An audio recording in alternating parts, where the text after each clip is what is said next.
அனைவருக்கும் என்னுடைய அன்பான வணக்கம்.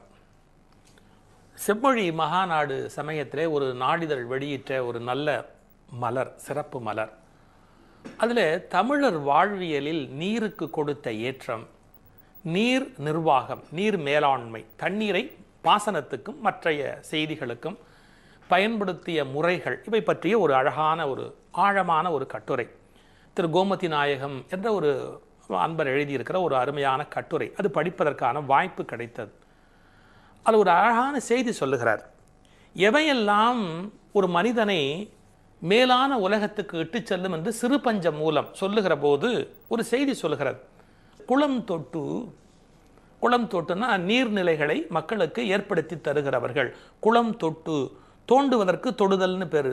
குளம் தொட்டு காவு பதித்து, காவுன்னு சொன்னா சோலைகள், நிறைய சோலைகளை எல்லாம் யார் ஏற்படுத்தி கொண்டே போகிறார்களோ அவர்கள் காவு பதித்து சொர்க்கம் போவார்கள்.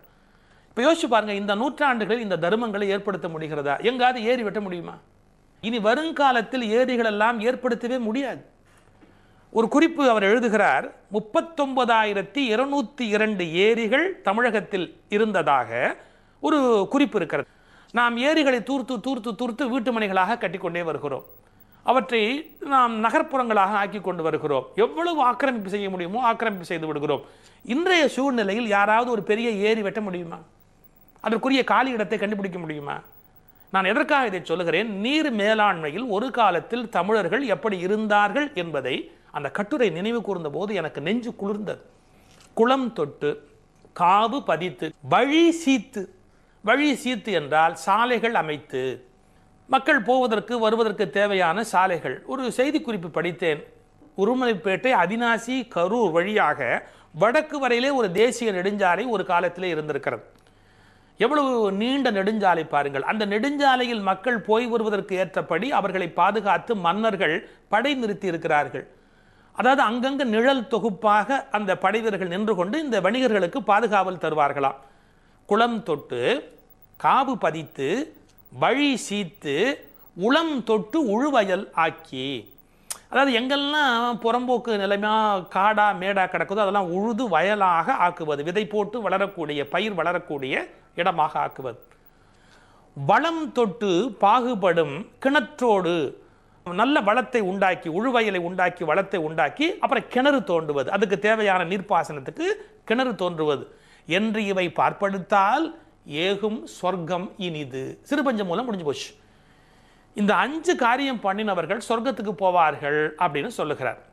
இப்போ அதை பேசுவது நம்முடைய நோக்கம் இல்லை. யார் யார் சொர்க்கத்துக்கு போகிறதுங்கிறத பற்றியா நமக்கு கவலை? குளம்பா இருந்தால் பூமியே சொர்க்கமாக இருக்குமே, ஏரியா இருந்தால் பூமி சொர்க்கமாக இருக்குமே, ஆறா இருந்தால் பூமி சொர்க்கமாக இருக்குமே.